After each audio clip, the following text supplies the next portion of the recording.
Coucou tout le monde, je m'appelle Asna, ça fait 3 ans que je fais du jardinage et je lance ma chaîne YouTube pour vous apporter mes connaissances et partager avec vous mon savoir-faire et en même temps vous pourrez aussi me faire vos commentaires pour que je puisse m'améliorer aussi dans le domaine du jardinage. Aujourd'hui nous sommes le 6 décembre, je vais vous parler du bouturage parce que on n'est pas arrivé totalement à la fin du bouturage. Donc le bouturage c'est un principe de multiplication des plantes quasiment gratuitement. En cette période il est encore temps de faire des boutures de rosier. C'est un peu la dernière phase pour faire des boutures de rosier. On va aussi parler des boutures de vigne. Une bouture sur un poirier nain. Parce qu'en fait j'ai un poirier nain dans mon jardin, lequel il y avait une branche qui poussait tout en bas du tronc.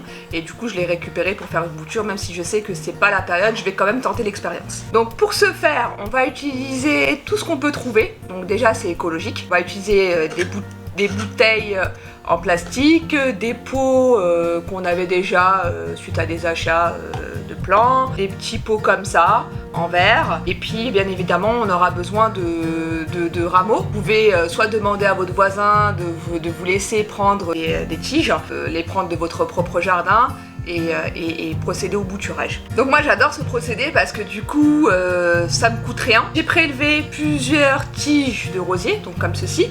J'en ai prélevé une grosse, une un peu plus petite et puis d'autres.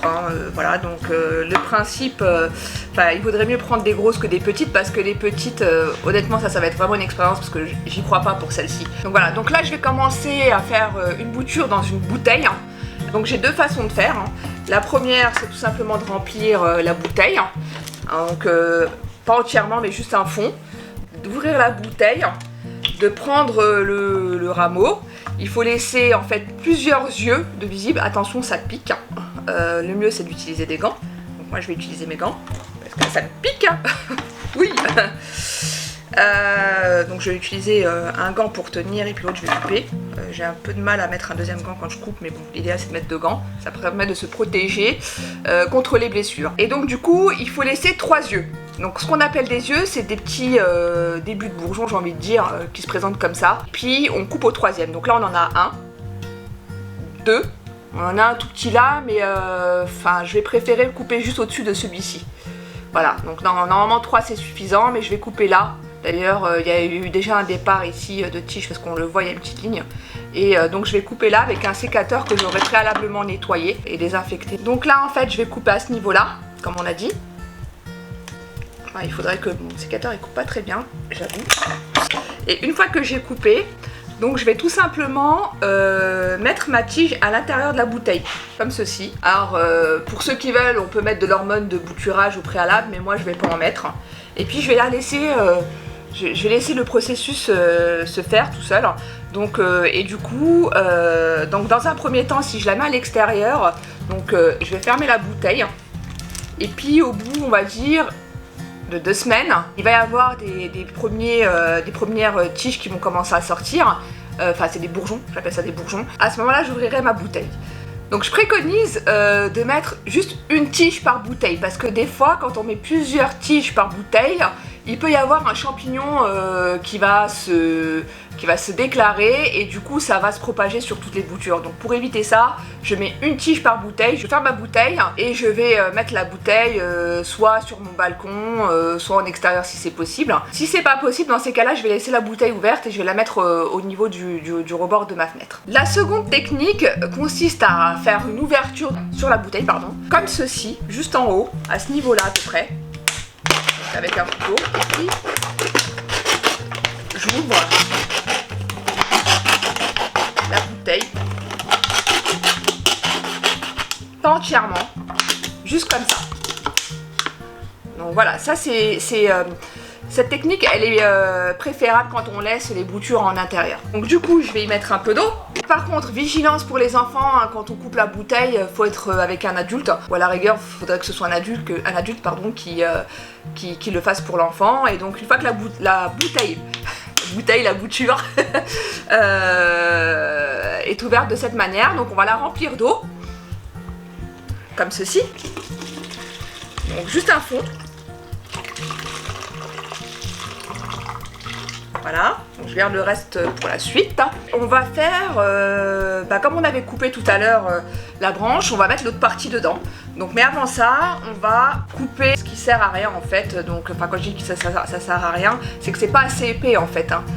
Donc, on va couper ça. Et puis on va couper le haut là qui est là. On va couper un peu le haut comme ça et on va laisser ça comme ça. Voilà. Et on va mettre de la même manière la tige dans la bouteille et on va laisser les choses se faire. Pour tout ce qui reste, hein, donc voilà, tout à l'heure je vous avais dit qu'il fallait prendre des grosses tiges. Je préférais les grosses tiges parce qu'elles seront plus robustes pour pouvoir se développer. Pour le reste, moi je tente quand même, hein, je suis pas persuadée que ça puisse marcher, donc je vais prendre un petit pot comme ça en verre, je vais mettre de l'eau et puis je vais tout simplement les utiliser comme si je mettais un bouquet de fleurs dedans et puis je verrai ce que ça donnera, on verra le résultat quelques mois plus tard en fait. Donc voilà, donc je vais mettre celle-ci qui est très très fine aussi, d'ailleurs la rose était encore là, hein, c'était joli. Hein. Et puis je vais laisser un morceau de tige, pardon j'ai fait tomber mon sécateur. Donc je vais laisser un morceau de tige, donc ça fera une photosynthèse, hein. Donc voilà, et donc du coup je vais faire comme ça, je vais mettre les trois, voilà, et donc comme ça a l'air libre, je peux les mettre les trois, hein, enfin même s'il y a un champignon qui se met, enfin de toute façon quand ça a l'air libre, il y a moins de, comment dirais-je, de risque que le champignon puisse se mettre sur les plantes, hein. Donc du coup je coupe les feuilles qui ne servent à rien, et puis voilà, je mets ça comme ça, et je vais laisser le processus se faire.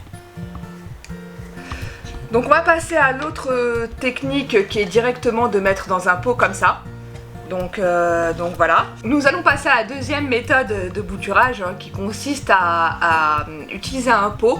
Donc cette méthode est un peu plus coûteuse puisqu'on va faire intervenir en fait du terreau de bouturage.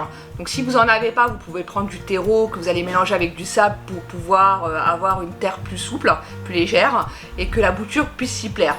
Donc pour ce faire, nous prenons ce pot en plastique. Donc moi, normalement il faut mettre des billes d'argile. Donc comme j'en avais pas, j'ai utilisé des coquilles de noix, hein, donc que j'ai récupérées de mon jardin. Donc j'ai pris les noix et puis j'ai récupéré les coquilles. Donc ce que je vais faire, je vais mettre ça là-dedans. Donc ça va faire un système drainant. Donc rien n'est perdu en fait, hein. Donc, mais normalement il en faut beaucoup plus. Et puis je vais utiliser ce terreau de bouturage.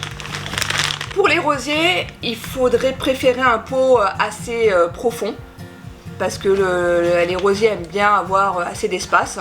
Donc du coup c'est pour ça que j'ai pris ce pot qui est assez grand, enfin assez profond. Une fois que vous avez mis en fait les noix dans le pot, donc vous pourrez rajouter directement le terreau de bouturage ou alors le mélange sable-terreau. Donc je vais réouvrir un peu plus pour éviter d'en mettre partout. Et donc du coup je vais remplir de terreau de bouturage jusqu'en haut. Voilà.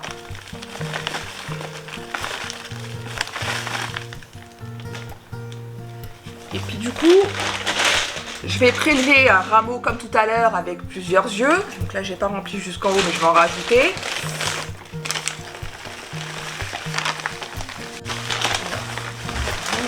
À l'avenir, voilà, donc c'est suffisant. Et une fois que j'ai procédé ainsi, hein, donc vous pouvez le faire à la maison aussi avec vos enfants, ça peut être une activité très ludique, hein. Et donc du coup on va reprélever comme je disais tout à l'heure un autre rameau, donc avec plusieurs yeux, donc il en faut 3. Alors là, j'ai une grande tige au départ, il n'y a pas de rameau, il n'y a pas de yeux, je vais préférer prendre où il y a des yeux, donc ce que je vais faire, je vais plutôt couper comme ça. Là, il y en a un. Regardez où il y en a un autre, là, il n'y en a pas beaucoup, il y en a un là, un autre là. Bon, je vais m'arrêter ici, voilà, et puis du coup, je vais enfoncer mon rameau à l'intérieur du pot, comme ceci. Et puis avec la même tige, je pourrais, s'il y a d'autres yeux, donc là c'est le cas, hein, même si elle est un peu fine, on va quand même la mettre, en mettre au moins 2. Voilà. Et puis il faudra arroser. Donc là, comme il y a des trous, je vais prendre un bol. Et donc du coup, je vais arroser mon terreau.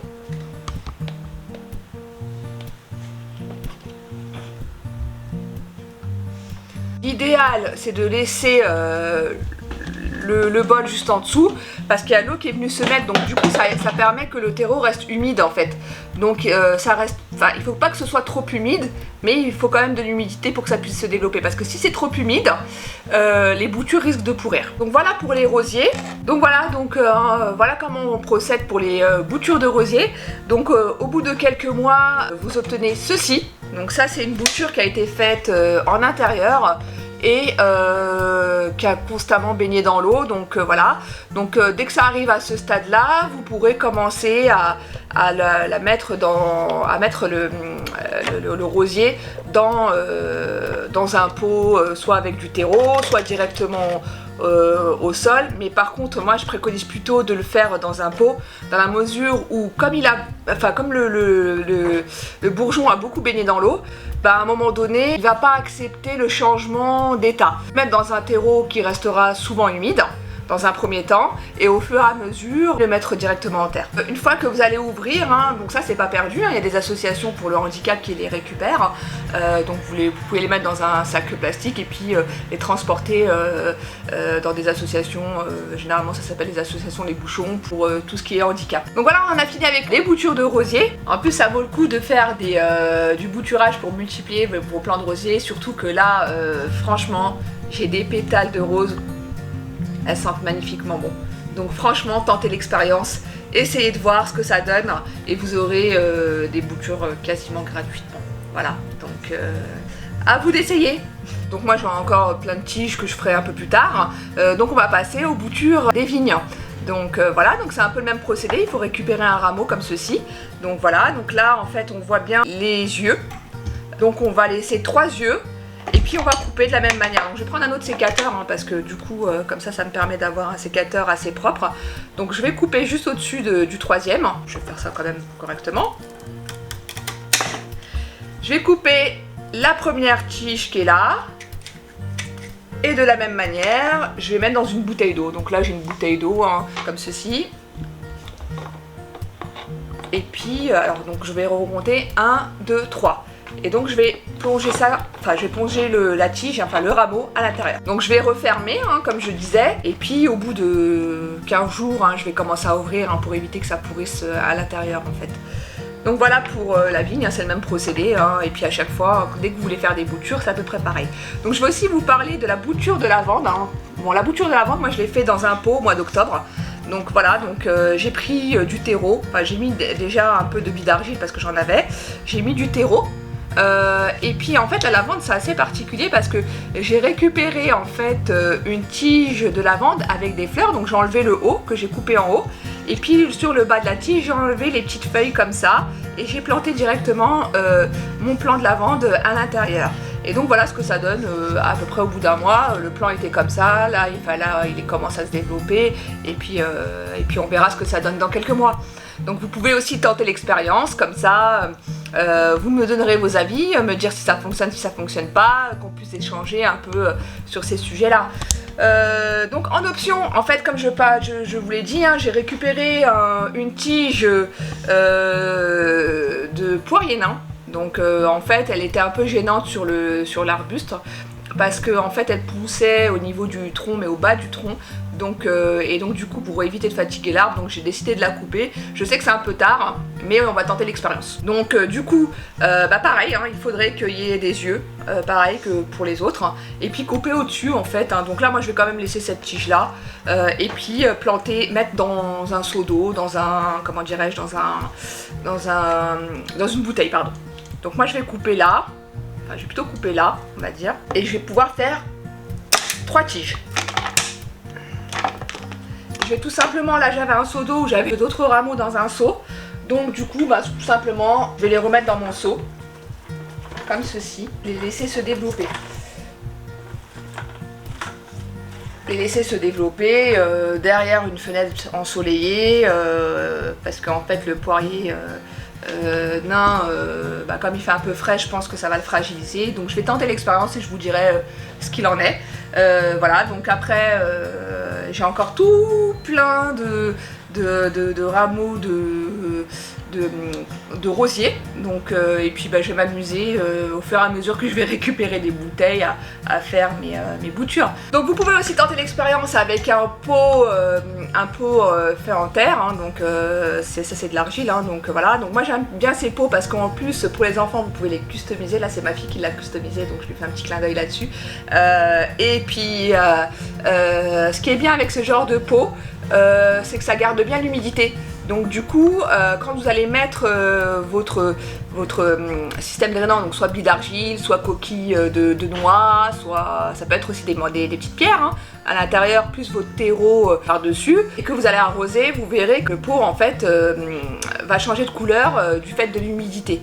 Donc, et du coup, c'est aussi intéressant d'essayer de le faire là-dedans. Donc là, moi j'ai pas assez de billes d'argile, enfin j'en ai pas du tout là aujourd'hui, mais j'ai pas assez de coquilles pour pouvoir vous faire l'expérience, mais c'est la même chose que ce pot là. Voilà. N'hésitez pas à mettre vos commentaires, et si la vidéo vous a plu, n'hésitez pas à vous abonner, à mettre vos pouces bleus. Merci, coucou, bye bye, à bientôt.